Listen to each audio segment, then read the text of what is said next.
If things went past that point, if the humans started pushing each other around, if fists started flying, then things would get ugly fast.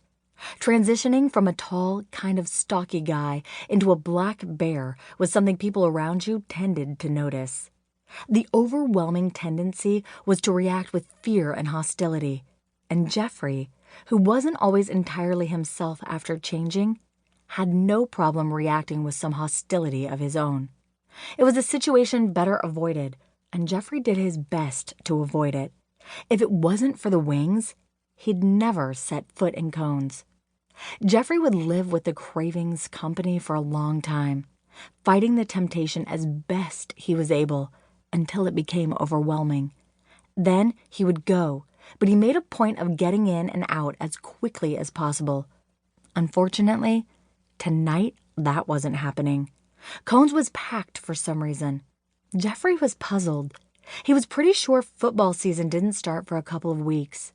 Cones' 4 big-screen TVs were tuned, rather atypically, to a news channel instead of ESPN. "What's going on?" he asked one of the waitresses he knew, a brunette named Sally. She looked a little harried. It was still fairly early in the evening, but a handful of patrons were already getting loud. "They're supposed to announce what's going on with the suspension," she said. "What suspension?" Jeffrey asked, but she'd already disappeared back into the crowd. One of the loud drunks answered him instead. "What do you mean, what suspension?" he slurred. "Is there some other football player besides Tom Brady that Roger Goodall is fucking over?" "Oh," Jeffrey said, raising his hands in a placatory gesture. Right. He could feel himself tensing up. The drunk was big, a blonde with curly hair and a generous coating of fat on all his muscles. If he snapped, Jeffrey was going to have a hard time handling him in human form. Of course, there was little to no chance Jeffrey would manage to stay in human form. Shifting in public wasn't strictly illegal, of course, but the powers that be definitely frowned on it. They had a tendency to treat a case of stress-induced shifting like a drunk and disorderly charge.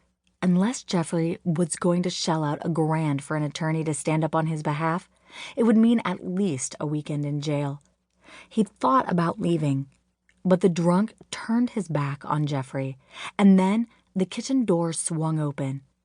Jeffrey got a noseful of the tantalizing aroma of Mama Cone's sticky wings, and he knew that he wasn't going anywhere. He crossed his arms over his chest and waited for his opportunity to order. 2. Time dragged. Jeffrey kept his attention on the TV, where the anchor struggled to find as many ways as possible to say that no announcement had been made. But surely somebody would be saying something sometime soon.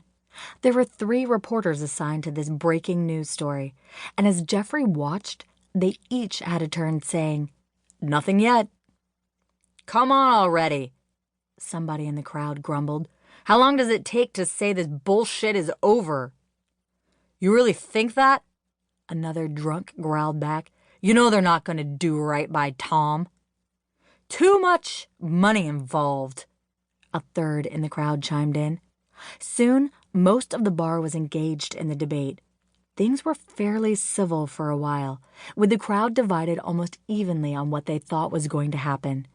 Then, the news anchor made a proclamation nobody wanted to hear. Due to some sort of procedural snafu, the expected announcement was now not going to be made until the next morning.